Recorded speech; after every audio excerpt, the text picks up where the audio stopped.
ایک بڑی پتے کی بات میں کرتا ہوں. آج جس چیز نے ہمیں بہت زیادہ غافل کیا ہے، جس چیز نے ہمیں سب سے زیادہ غافل کیا ہے نوجوان بچوں کو آج، وہ موبائل ہے. انٹرنیٹ کا زمانہ ہے، اس میں لوگوں کی راتوں کی نیندیں اڑ گئی ہیں، صحت بھی تباہ و برباد ہے، لیکن کسی کو فرق نہیں پڑتا. آنکھیں خراب ہو چکی ہیں، کئی لوگوں کے ہاتھوں کے مرض میں مبتلا ہیں، کئی لوگ اپنے ہارٹ کی تکلیف میں مبتلا ہیں، صرف اس کے جو موبائل کے ریزز ہیں اور بہت سارے اس کے سائیڈ ایفیکٹس ہیں جس کی وجہ سے یہ تکلیفیں ہیں، لیکن اس کے باوجود اس کو ہم چھوڑتے نہیں. اور میں یہ کہہ رہا ہوں کہ چھوڑ کر کے پورا ختم کرنے کی بھی بات نہیں کر رہا ہوں. اس کا استعمال جن کاموں کے لیے ہے ٹھیک ہے، لیکن اسی سے ہمیں کچھ چیزیں سیکھنا بھی چاہیے تھا. اسی موبائل سے ہی میں محسوس کرتا ہوں کہ انسان اپنا مقصد اصلی بھول گیا، لیکن موبائل اپنا مقصد اصلی ابھی نہیں بھولا. موبائل کی ایجاد، موبائل کی بنیاد کس کام کے لیے رکھی گئی؟ یہ صرف کمیونیکیشن کے لیے ہے نا. موبائل شروع کیا گیا تھا ایک دوسرے سے تعلق قائم کرنے کے لیے. آپ یہاں بیٹھے فلاں جگہ آپ کے رشتہ دار ہیں، آپ کو کال کرنی ہے، ان سے بات کرنی ہے، آپ نے ملایا نمبر، بات کر لی. شروع میں جو موبائل آیا تھا اتنے ہی کام کے لیے تھا نا.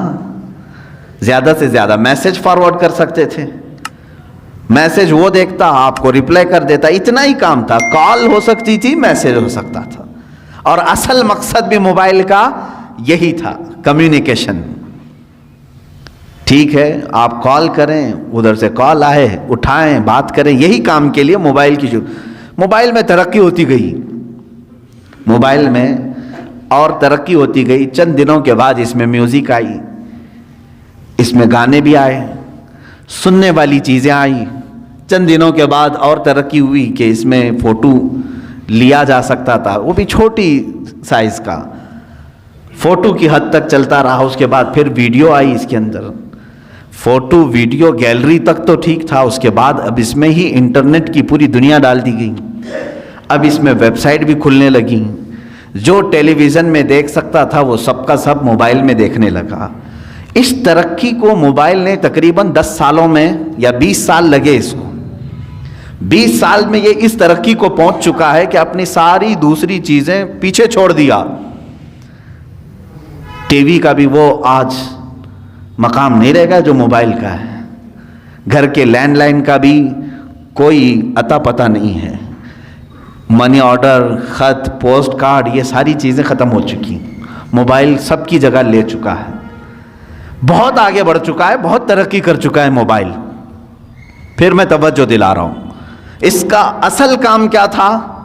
کمیونیکیشن، ایک دوسرے سے کال کرنا.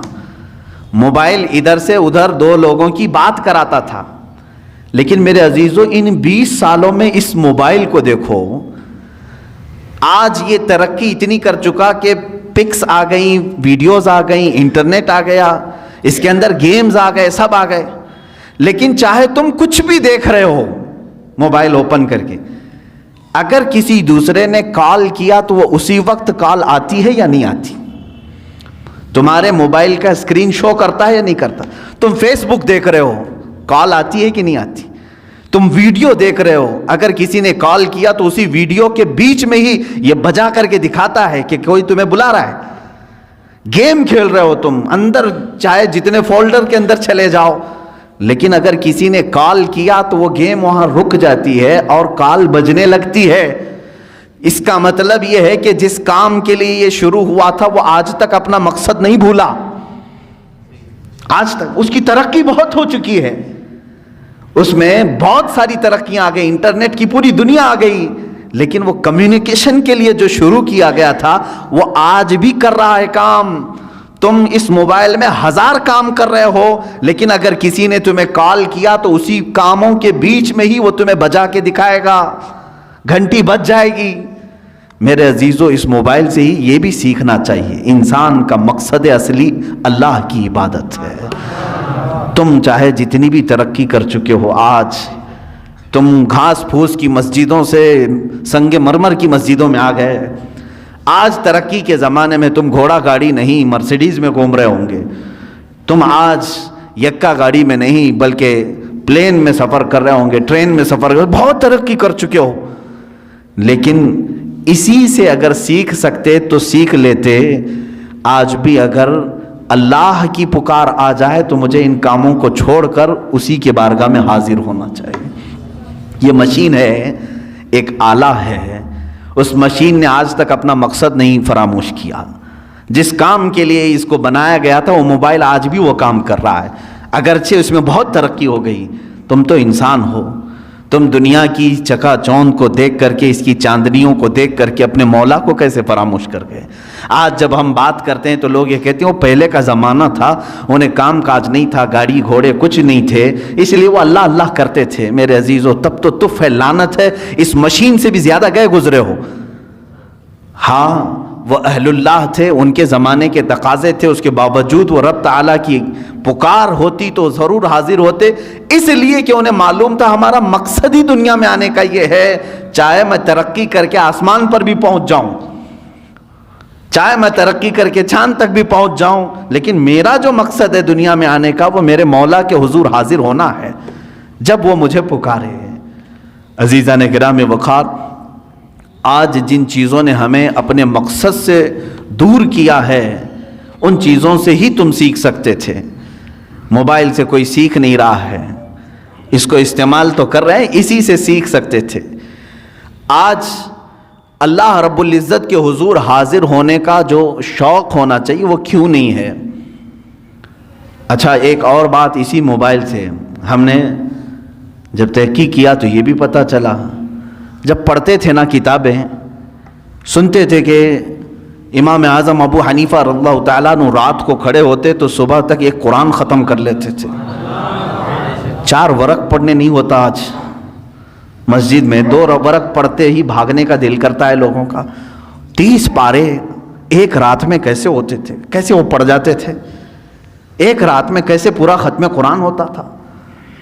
بلکہ آج بھی موجود ہیں جو لوگ کثرت سے قرآن پڑھتے ہیں، یقیناً انہیں کوئی تو مزہ ملتا ہوگا تبھی تو پڑھتے ہوں گے. لیکن جب ہم کتابوں میں یہ اور بزرگوں کے بارے میں پڑھتے تھے، حضرت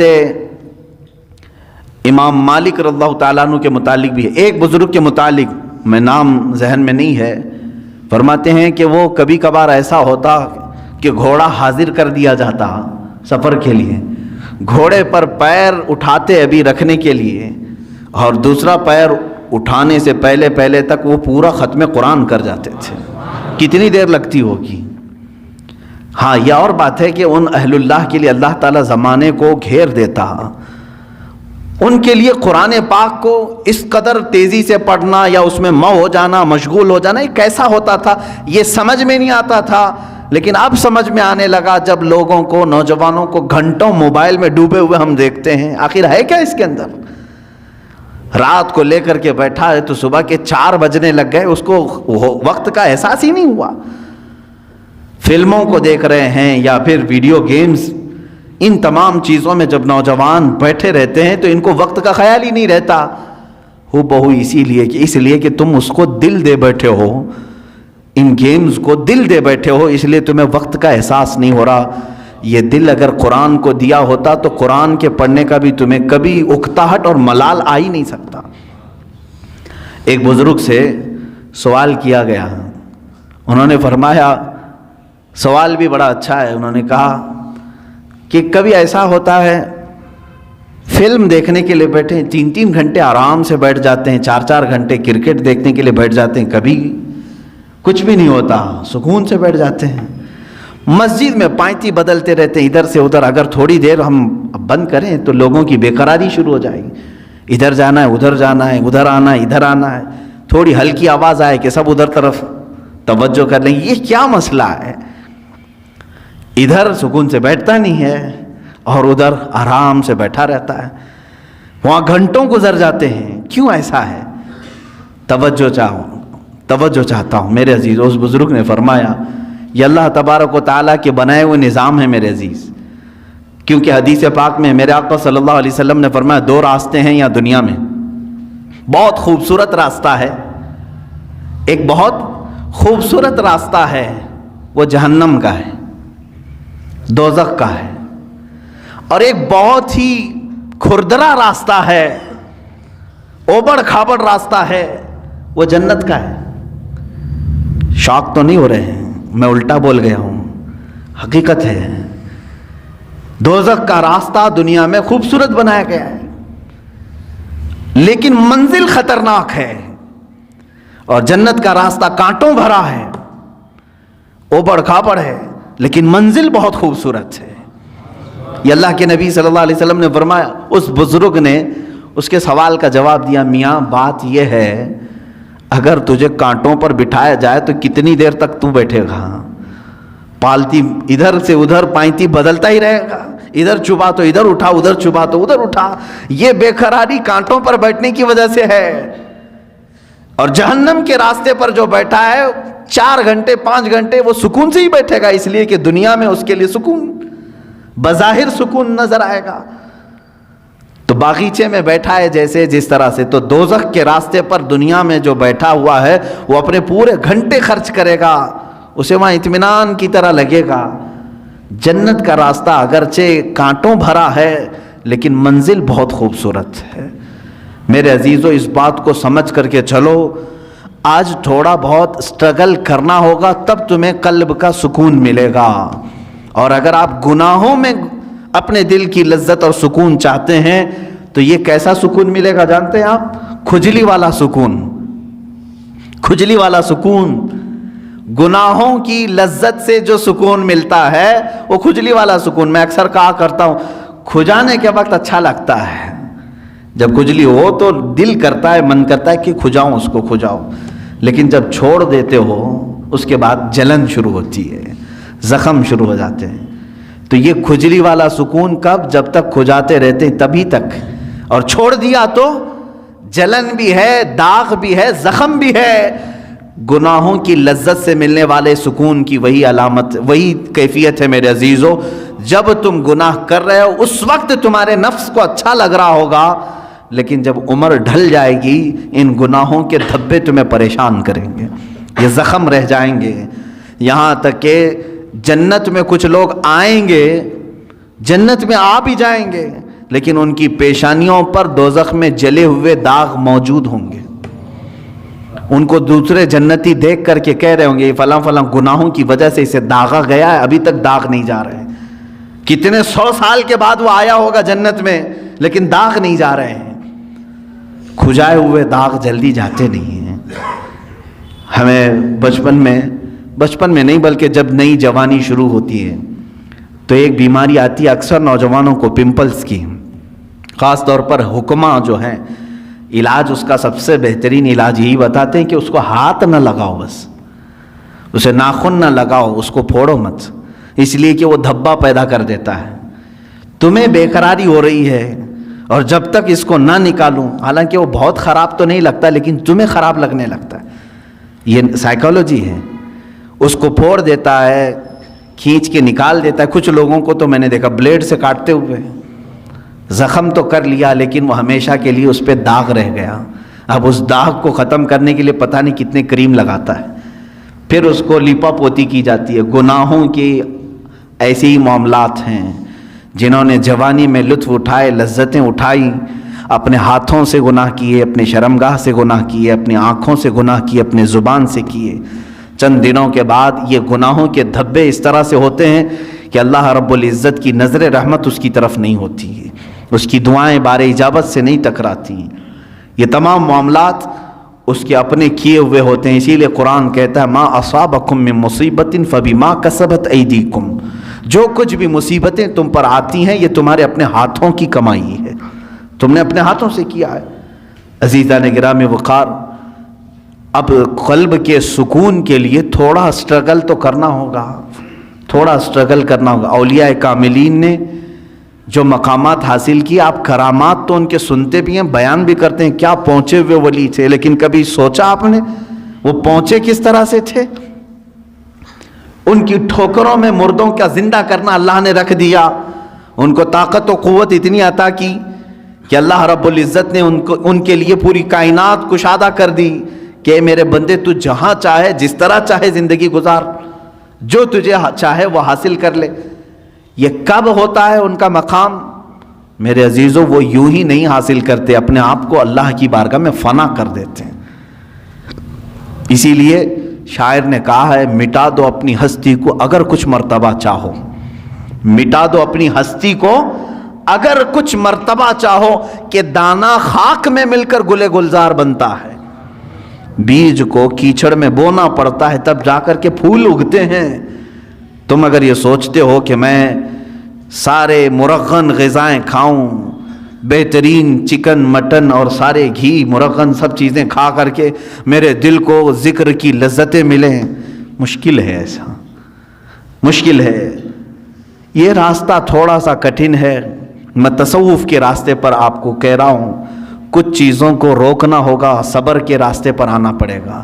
سرکار غوث پاک رضی اللہ تعالیٰ عنہ کی بارگاہ میں ایک بوڑھی خاتون آئی، اپنے بیٹے کو چھوڑ گئی، کہا اس کو اچھا بنائیے، آپ اس کو اچھا بنائیے، اس پر اتنی نظر کیجئے کہ یہ آپ جیسا بن جائے۔ کہا ٹھیک ہے، اس کو چھوڑ جاؤ۔ خانقاہ میں رہنے لگا۔ چند دنوں کے بعد وہ خاتون آئی، دیکھا سرکار غوث پاک رضی اللہ تعالیٰ عنہ گوشت اور روٹی کھا رہے تھے، اور اس بچے کو سوکھی ہوئی روٹی دے کر کونے میں بٹھائے تھے، وہ پانی میں بھگو کر نرم کر کے کھا رہا تھا، اس کے گلے میں چبھ رہی تھی روٹیاں۔ ماں تھی، دیکھ کر کے گھبرائی اور کہا شیخ عبد القادر جیلانی رضی اللہ تعالیٰ عنہ سے، آپ تو بڑا اس کے ساتھ بے انصافی کا معاملہ کر رہے ہیں، نا انصافی کا معاملہ کر رہے ہیں، خود تو آپ گوشت اور روٹی کھا رہے ہیں اور میرے بچے کو سوکھی روٹی جو حلق سے اتر نہیں رہی۔ آپ نے پورا دسترخوان سے جو کچھ بھی تھا کھانے کے بعد اس خاتون کو جواب زبان سے نہیں دیا، وہ جو ہڈیاں جمع تھی سب کو جمع کیا اور اس پر ہاتھ رکھ کر کے کہا قم باذن اللہ، اللہ کے حکم سے اٹھ جا۔ تو وہ جو مرغی ذبح تھی وہ پھر سے زندہ ہوئی۔ بعض اولیاء کاملین کو یہ تصرف دیا گیا ہے، وہ مرغ زندہ ہوا۔ آپ نے اس خاتون سے کہا کہ اے خاتون، جب تیرا بیٹا بھی اس لائق بن جائے تو اسے بھی میں ایسے ہی کھلاؤں گا۔ اس کی تربیت کا زمانہ ہے، اسے آج صبر سکھایا جا رہا ہے۔ میرے عزیزو، آج یہ میرے لیے بھی نصیحت ہے، آپ کے لیے بھی نصیحت ہے۔ ہم اچھے کھانے کھاتے ہیں، لیکن ہفتے میں ایک مرتبہ اپنی زندگی میں ایسا دن بھی رکھو کہ یا تو وہ دن روزے سے ہو جائیں، یا تو پھر اس دن فاقہ اس طرح سے کریں کہ جس کو نفس نہ پسند کرتا وہ چیز ہم کھائیں۔ سوکھے چوڑے ہمارے ہاں ملتے ہیں، ظاہر سی بات ہے اس کو چبانے میں دقت ہوتی ہے۔ اس نفس کو مارنا ہو تو ایک دن ایسا رکھو کہ اسی کو کھا لیں ہم۔ روٹیاں سکھا کر کے رات کو اولیاء کاملین رکھتے تھے صرف اپنے نفس کو مارنے کے لیے۔ جب تک آپ یہ جنگ نہیں کریں گے ذکر کی لذت آپ کو نہیں ملے گی۔ ہاں آپ اللہ اللہ اللہ اللہ کریں گے، سر ہلے گا، دل کچھ بھی نہیں ہلے گا۔ دل کو ہلانے کے لیے پریکٹیکلی طور پر آپ کو کچھ چیزوں سے گزرنا پڑے گا۔ سب سے پہلی چیز ہے اس میں اپنے غذاؤں پر کنٹرول، اپنے غذاؤں پر کنٹرول۔ یہ غذاؤں کی لت جو ہے ہمیں آج حرام کاریوں کی طرف لے جا رہی ہے۔ زبان کے چٹخارے جو ہیں بہت خطرناک ہیں۔ اسی لیے دنیا میں دو ہی شہوت ہے، سب سے بڑی شہوت، ایک شرمگاہ کی شہوت اور ایک زبان کی شہوت۔ ان دو کو اگر کسی نے شکست دے دیا تو وہ ولی بن جائے گا، ولی بن جائے گا۔ زبان کی شہوت یہ ہمیشہ اس کو جو لذت مل گئی وہی کھانا چاہتی ہے۔ جس کو گوشت کھانے کی لذت میں، گوشت حرام نہیں ہے، حلال ہے، لیکن کوئی اگر اس کا ایڈکٹ ہو گیا کہ بغیر اس کے تو مجھے چلتا ہی نہیں، تو گویا کہ تم گوشت کے غلام ہو، اپنے اوپر کسی چیز کو تم نے لازم کر لیا ہے۔ کچھ چیزیں ایسی ہیں میرے عزیزوں کہ یہ زبان تم سے وہ سب کراتی ہیں۔ اگر ایڈکٹ ہو گئے تھے، بغیر گوشت کے کھا نہیں سکتے تھے، اتفاق سے ایسا وقت آ گیا زندگی میں کہ پیسہ بھی نہیں ہے، کچھ بھی نہیں ہے، گوشت گھر میں نہیں آیا، کیا کریں گے؟ زبان دوسری چیز تو نگلتی نہیں، چوری کریں گے۔ اور کسی ایسی جگہ پر گئے جہاں پر صرف خنزیر کا گوشت مل رہا ہے وہ بھی کھا لیں گے۔ کھاتے ہوئے میں نے دیکھا ہے ممبئی میں، زبان کا چٹخارا ہے۔ پیزا ملتا ہے، خنزیر کا گوشت ڈال کر کے آدمی بیچ رہا ہے، لوگ خرید رہے ہیں، کھا رہے ہیں۔ نان ویج کھانے کا ایک شوق ہے، میرے عزیزوں کوئی بھی چیز اپنے اوپر اتنی غالب نہ کر لو کہ تم اس کے غلام بن جاؤ اور مجبوری میں تمہیں وہ سب کرنا پڑ جائے. ہاں دنیا سے بقدر ضرورت چیز اٹھاؤ, کسی بھی چیز کو اپنے اوپر حاوی ہونے نہ دو.